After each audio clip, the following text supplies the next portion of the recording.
Avancez, merci. Reprenez place assis. Mes camarades, avancez.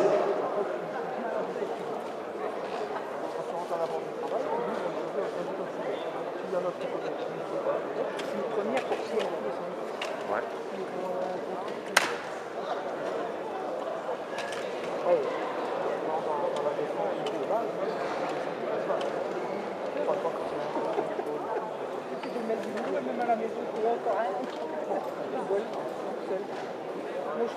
Mes chers camarades, chers collègues, mesdames et messieurs, en premier lieu, je tiens à annoncer mes remerciements à Mme le maire de nous avoir accordé ce jour le Grand Hall de l'Hôtel de Ville. Alors, c'est pour nous un très grand plaisir d'accueillir notre secrétaire confédéral, Jean-Claude Mali.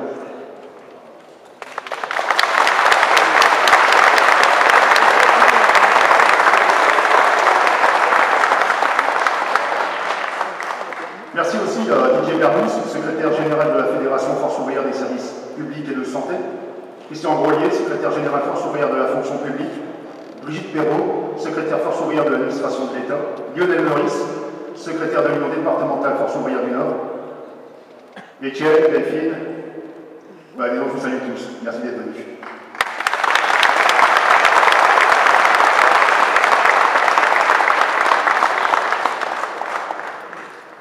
Vous le savez, le 4 décembre prochain sera l'occasion pour vous de vous exprimer, de nous soutenir lors de nos élections professionnelles.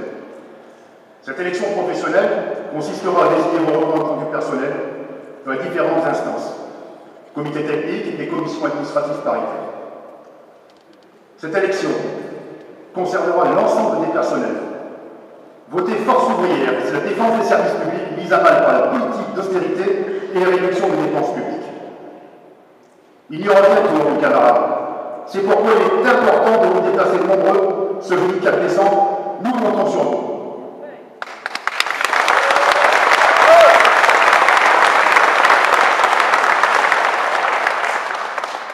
Je ne vais pas vous citer tous les dossiers qu'on a pris en charge, qu'on a aboutis en relation avec l'administration, mais pour vous citer la prime informatique, qui était, on va dire, donnée à quelques agents et pas l'ensemble. Là aussi, on a réussi à négocier, les camarades, et on l'a obtenu pour l'ensemble des personnels.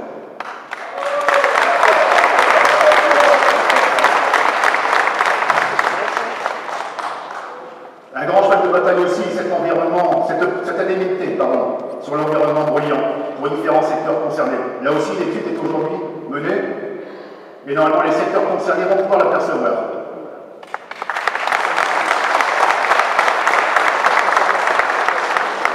Un autre cheval de bataille aussi, ça fait la précarité, ça vous le savez, mes camarades. La précarité, il y en a partout, même chez nous. Là aussi, la mise en place des contrats lycées, c'est le petit bébé de Force ouvrière. Et à toute façon, on va dire ces contrats lycées, le contrôle de légalité de la préfecture a fait en sorte de les stagiariser. Là aussi, c'est une avancée et un bon point.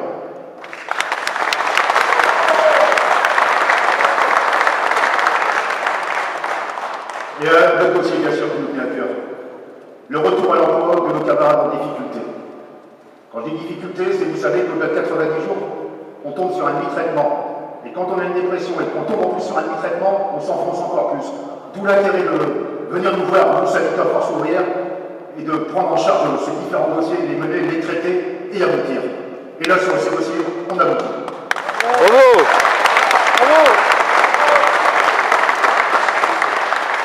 Merci.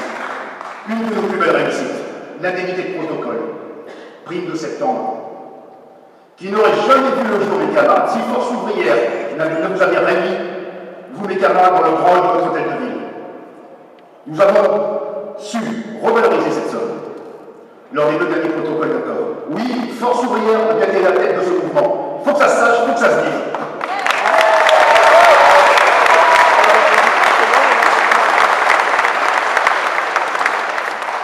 Un mot aussi pour les camarades qui ont contribué, on va dire, à la venue de notre secrétaire confédéral. Merci à vous, Thierry, en l'occurrence avec tout personnel, les camarades, d'avoir contribué à toute cette installation, cette mise en place. Un grand merci, Thierry.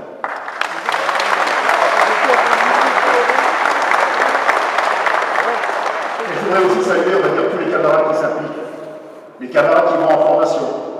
Vous savez, les forces ouvrières se développent de plus en plus. Je Je vais vous donner quelques chiffres, c'est pas trahir un secret. En 2013, on a fait 160 nouveaux adhérents en plus. C'est conséquent. 2014, on y a à peu près 140 adhérents. Et on n'a pas finalisé l'année. Le syndicat Force ouvrière se porte très très bien, les camarades.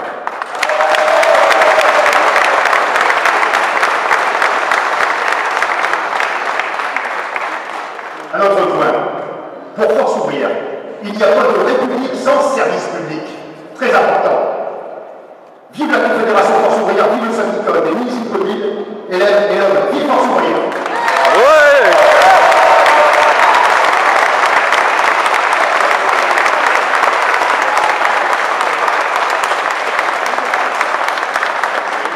J'ai essayé d'être bref, je ne peux pas tenir trop long. Je sais que le camarade Jean-Claude vient d'un très chargé. Je vais vous passer donc la parole à celui qui nous attend tous, notre secrétaire confédéral Jean-Paul Pagny.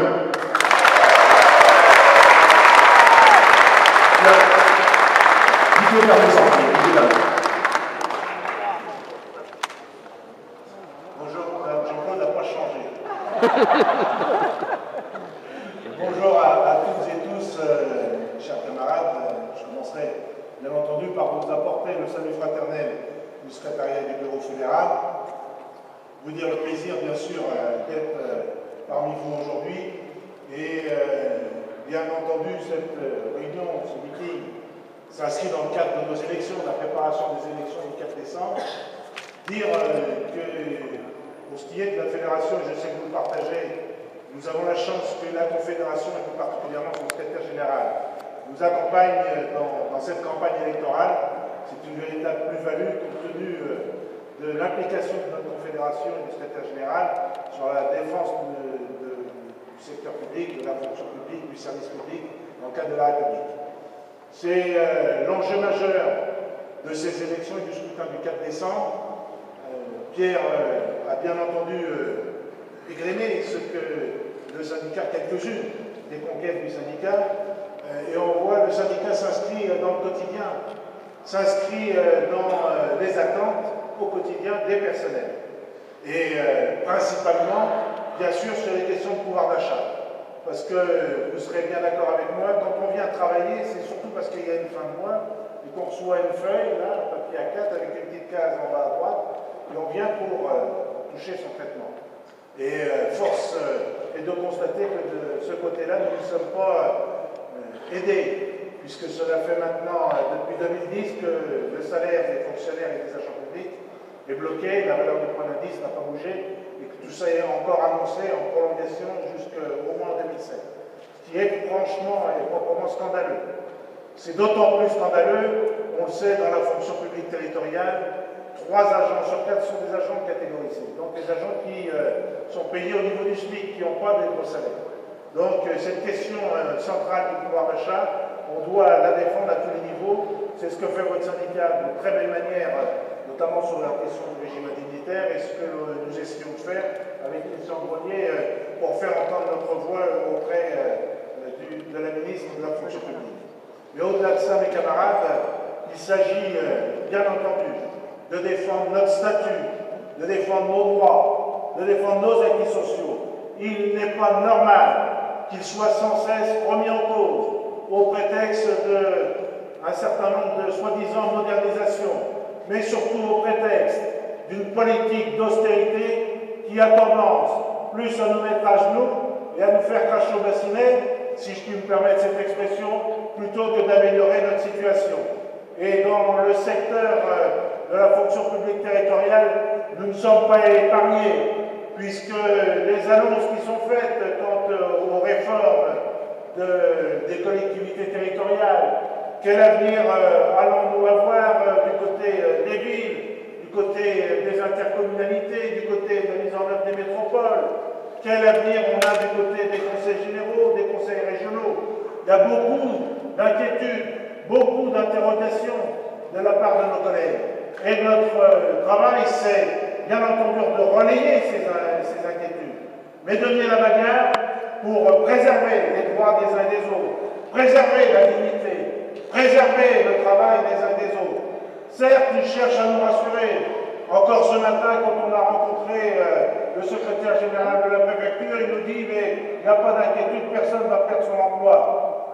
Qu'il nous soit permis d'avoir quelques réserves, et peut-être qu'on ne perdra pas les emplois. Mais si on ne remplace pas les départs à la retraite, ça veut dire que ceux qui vont rester, ben, il va falloir qu'ils fassent le travail à deux, là où il faudrait être 4 ou 5 pour faire le travail. Et on sait très bien que du point de vue du service public, du service au public, notamment en direction des plus démunis, combien la fonction publique de proximité qui est incarnée par la fonction publique territoriale est mise à mal. Alors sur tous ces aspects-là, mes camarades, nous avons à mener la campagne, nous avons à mobiliser en premier lieu nos adhérents et nos adhérentes pour leur expliquer qu'il est indispensable que pas une seule voix ne manque le soir du 4 décembre. Et il n'en manquera pas une seule.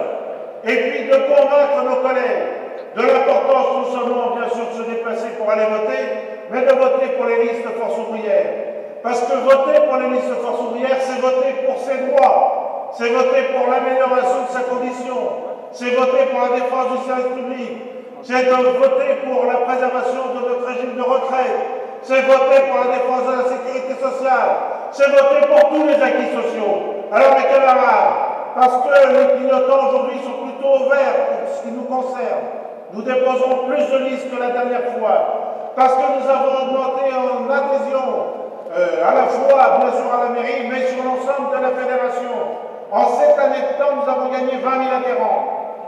À nous de transformer l'essai, à nous d'engranger ces résultats dans les urnes, menons la bagarre, convaincons, expliquons, et mes camarades, je suis persuadé avec l'ensemble du secrétariat du bureau fédéral qu'au soir du 4 décembre, nous allons remporter une grande et belle victoire. Bon courage à toutes et à tous, et je laisse la parole à notre ami et secrétaire général, Ouais.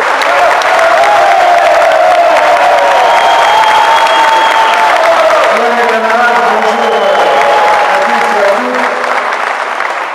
Comme vous le savez, dans la région, je suis à la maison. Ça fait toujours, elle baraque.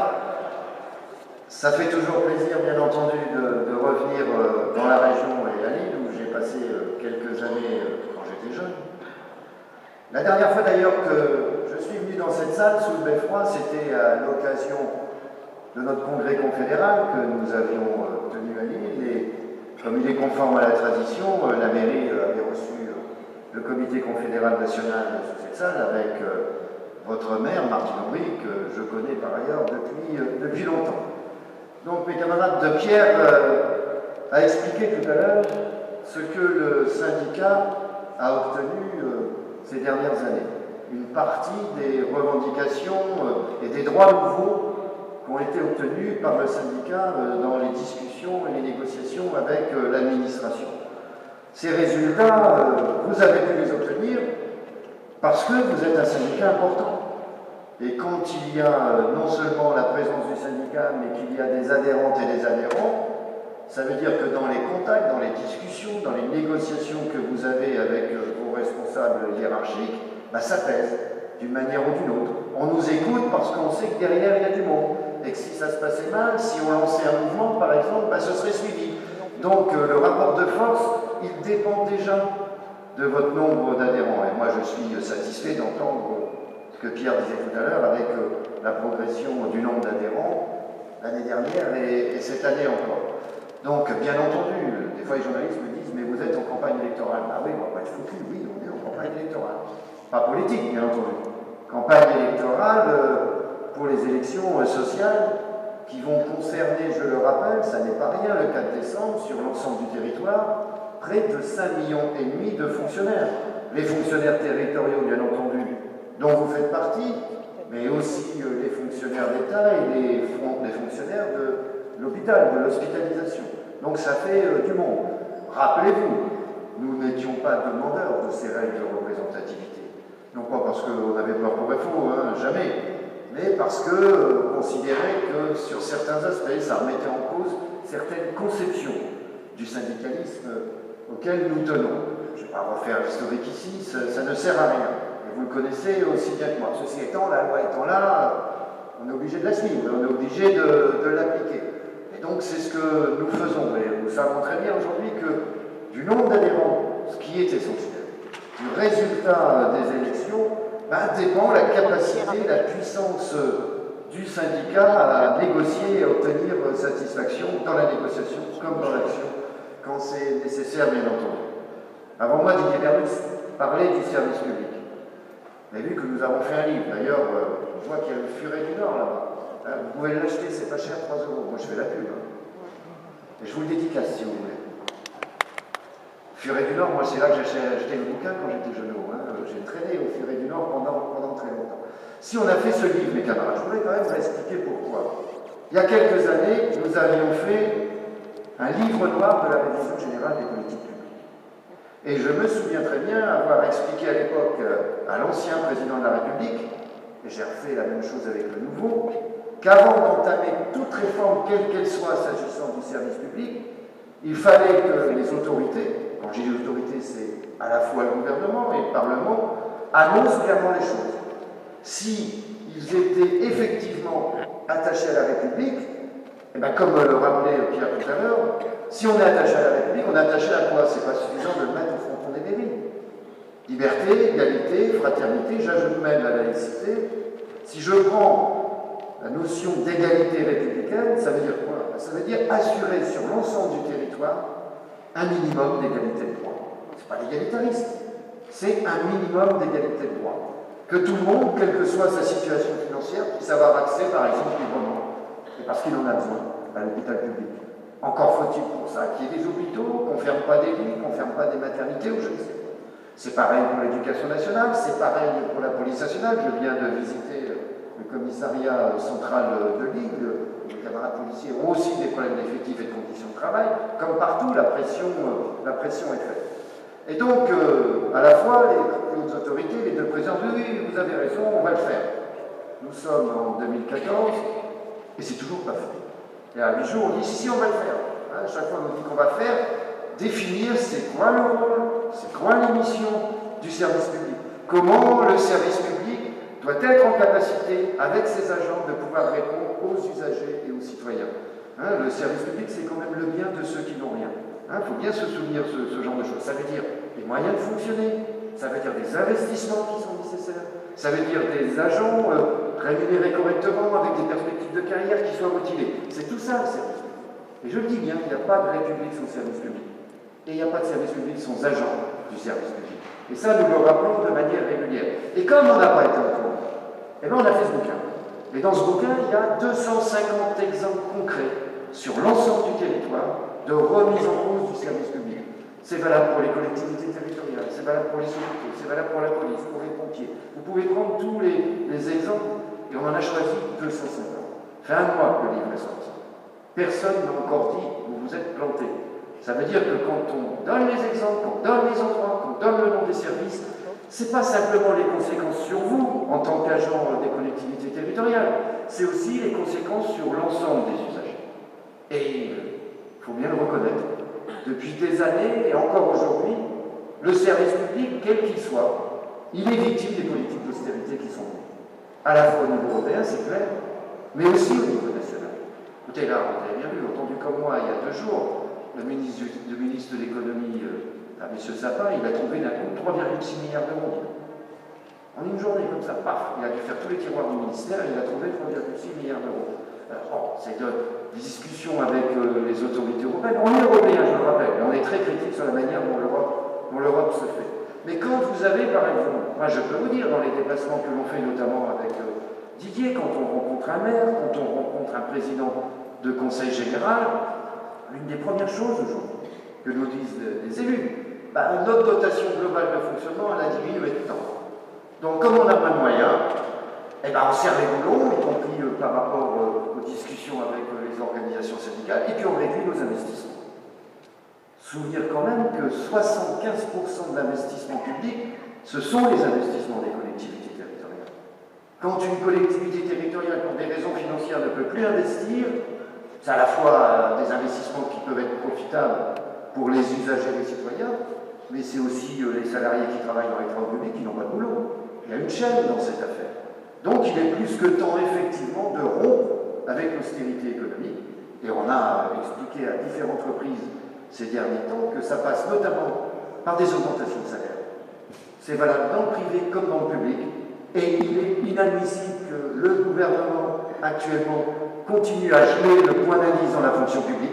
C'est inadmissible. Hein, ça veut dire que sa priorité, ce n'est pas l'augmentation des salaires, c'est la diminution du coût du travail. Donc ça, c'est pas acceptable. Hein, c'est vrai dans le privé, c'est vrai dans le public. Dans le privé, c'est le SMIC. Et il est inadmissible également qu'il y ait des pressions qui soient mises sur l'investissement public qui permet de répondre aux valeurs républicaines. Alors quand on est sur ces élections du 4 décembre, que vous faites le boulot, je le sais, c'est bien entendu pour être encore plus fort demain, pour être en situation encore d'avoir plus facilement satisfaction dans nos discussions avec vos autorités territoriales, bien entendu. Mais c'est aussi au-delà de ça, mes camarades, un combat pour la République. Nous sommes réellement républicains. Nous défendons le service public républicain. Et c'est pour ça que nous défendons aussi les droits des agents, vos droits. Et avec le syndicat, j'en suis persuadé, on y arrivera. Vive les municipaux de Lille et vive la Confédération française. Oui.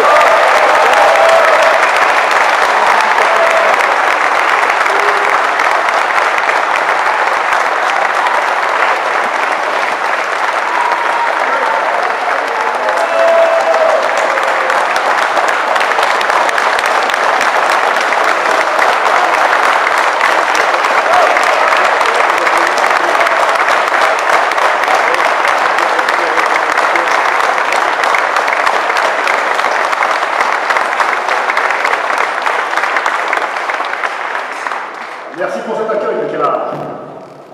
Bon, désormais, il y a un petit coup à boire, ne partez pas, on va pouvoir aller ensemble. Merci à tous.